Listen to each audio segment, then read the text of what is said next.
Someone asked on Reddit, what family secret did you learn when you grew up?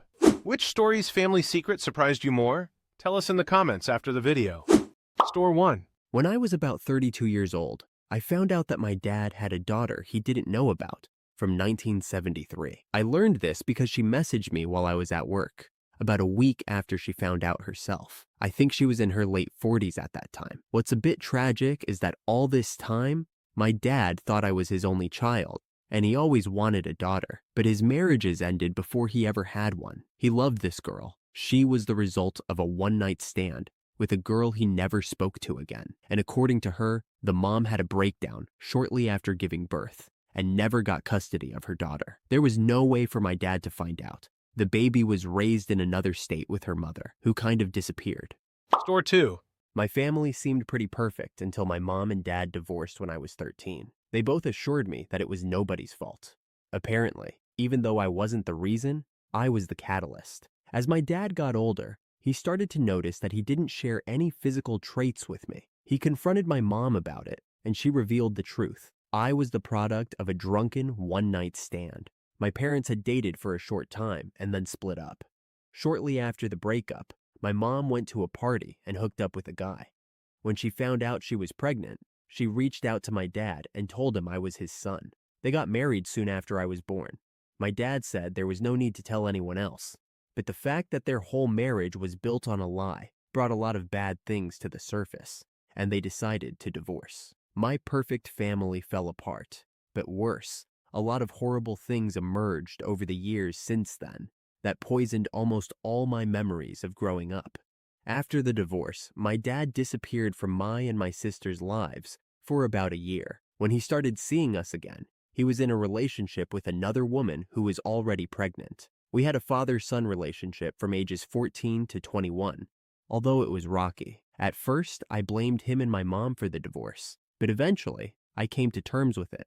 And when I joined the Air Force, we became really close. Then I got married. My dad didn't approve of my wife, and we got into some intense arguments. Eventually, I dug a little too deep and reached out to my mom, asking her to either tell me the truth or confirm my paternity. Otherwise, he would. I found out when I was 21, and it shook me. Unsurprisingly, it brought my dad and me even closer and turned me against my mom for a while. Eventually, my dad divorced his second wife, and everything between us went south. He became a detached person who couldn't show up for significant events in mine or my sister's life because he had unpaid child support orders against him. I haven't spoken to him in 2 years because it's easier not to deal with his drama. I still see him as my dad. My mom and I eventually worked things out, and everything between us has smoothed over nicely.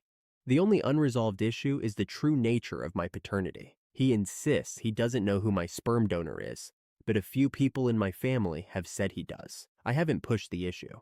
Story 3. After my grandfather passed away, I learned more about my family than I ever knew before. My mom's side is from a small coal mining town in West Virginia. After my grandfather died, I found out that my grandmother was actually my great-aunt. The truly shocking thing was that my real grandmother had many children by different men. Because my great-grandfather was not suitable to be a father, he started living with his sister, Rosie. Rosie was an insane drinker, and it wasn't out of character for her to drink so much that she'd black out and then fire a gun to scare them when an ambulance came to wash her stomach.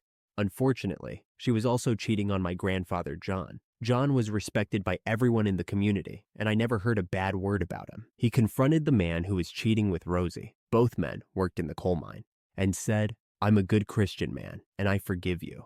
But if I see you in my house, you're a dead man." 2 weeks later, when he found him in his home, he did what he said and ended his life. John served 2 years in prison because back then, it was considered justifiable homicide in West Virginia. While he was in prison, his oldest son, my grandfather, was only 14, and the family needed money, so he lied about his age to work in the coal mine. He dropped out of school in 8th grade and started working there as a skilled tradesman. My grandmother was born in Jersey, and her mother died when she was 7. She was left with an incompetent father and placed in foster care. Sometimes she was beaten or mistreated, and she was kept in a dark closet under the stairs. Eventually, when she was 15, she ran away with a friend and moved to that little coal mining town in West Virginia. She found a job as a waitress, where she met my grandfather while they were drinking together after she lied about her age. And they've been together ever since. Now, they are both 78 and 79 years old, living in a $1 million home near DC, with more stories than you can imagine. Story 4. My mother and father had 2 children before I was born. During a psychotic episode, my mother drowned them in the bathtub. Despite this and his previous history of mental illness, he was somehow released and had me a few years later. They had another child just before I turned 2, but I never met that sibling. Neither of my parents accepted this. I became aware of their existence after my aunt passed away and left me her personal belongings. I found birth announcements of other children in his memoirs. I always thought you wanted me to find them. When I asked my parents about this, they refused to talk about those children. A few years later, I returned to my hometown and searched for that date in newspaper archives. A friend of mine who came with me was shocked. Actually, I wasn't like that.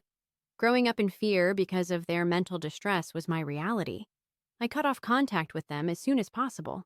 Not only that, but it didn't help either. I experienced a lot of trauma growing up. Letting them try raising another child was a major mistake. Story 5. My sister is not my full sister. She is my half-sister through my mother. My mother was previously married, and my sister is also from that marriage. When my sister was 2 or 3 years old, her father hurt her. My mother caught her red-handed, but no one believed her, and I was told my sister was traumatized. My mother divorced him and tried to get custody of my sister, so he ran away with my sister, even cutting off contact with his own family to keep my sister safe. A few years later, my mother met my father, who unofficially adopted my sister, and I was born as their child. I grew up not knowing this because my sister felt like I wouldn't have loved her the same way if I had known our fathers were different, and maybe she wanted to forget that her stepdad wasn't actually her biological father. I learned all this when I was 20 years old, after my sister's biological grandmother found my mother's address and called us. I answered the phone, and he thought I was my sister. It was a rather interesting phone call one afternoon. Story 6. In my early 30s, I found out that my mom had not just 4, but actually 6 children, and that she had given up 2 of them for adoption before I was born. I also learned that I was the last baby she had before marrying my stepdad, and she had planned to give me up for adoption as well. The positive side? One of the babies she gave up contacted us a few years after I learned all of this, and now I have a wonderful new sibling. Story 7. My grandfather had a relationship with the funeral director of our small town in the 1940s. She got pregnant and had an illegal abortion. The fetus was buried behind the funeral home where we kids used to go sledding every winter. My dad told me this when I was 12, while I was getting ready to take a sled ride down the hill. Additionally, my paternal grandfather had several illegitimate children in our small town. It turned out that one of my closest friends was also my step-cousin. My dad told me this when I was 17.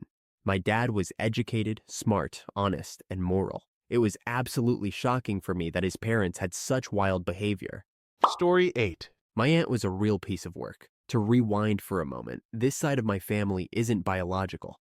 Technically, my dad is my stepdad, but he raised me since I was a baby, and he is my dad, plain and simple. His whole family treated me like I was one of their own, except for my aunt. She would always tell my grandparents that she couldn't understand how they could love me since I wasn't blood-related. I have no idea why she didn't want her son back. He was a kidnapper and a father without custody rights. When my cousin came back, he left him with my grandparents and got back together with his other parent. When I was younger, my grandmother called my dad, crying. My aunt was doing some digging and discovered that she and my dad were both adopted. I'm not defending her, but it was the 1950s, and we were in a different country. Back then, it wasn't unusual to keep an adoption a secret. My aunt to tell my dad, so my grandmother called and told him they were adopted. My dad's reaction was basically, so what?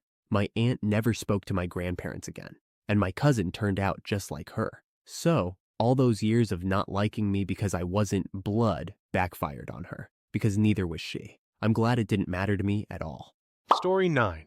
My parents took me to Disneyland for my 7th birthday. I remember getting off the plane, going to the park, and having a wonderful few days. Then my parents went out and had to make a lot of phone calls. They looked really stressed. They kept telling me everything was fine and there were no problems. We finally flew home and, surprise! We spent a few more days away from home at a large water park. I remember this birthday fondly and eventually forgot all its quirks. Maybe 10 years later, my parents finally told me what happened. My uncle, my father's brother, had a serious breakdown on my 7th birthday, and he hurt himself. He was struggling, dealing with substance abuse issues, unemployed, etc. He was feeling very sad, and my father was living the life he always wanted, which contributed to my uncle's actions. He eventually survived. When he was leaving the hospital, my parents took me to the water park so we wouldn't have to go home. By not telling me, my family allowed me to keep my birthday as my day and not as the day my uncle faced his difficulties. Knowing how a 7-year-old's mind works, I would probably think it had something to do with me. If you have a story you would like to share, please share it with us in the comments. Also, subscribe to my channel for more Reddit stories like this. And don't forget to turn on notifications. Take care, friends.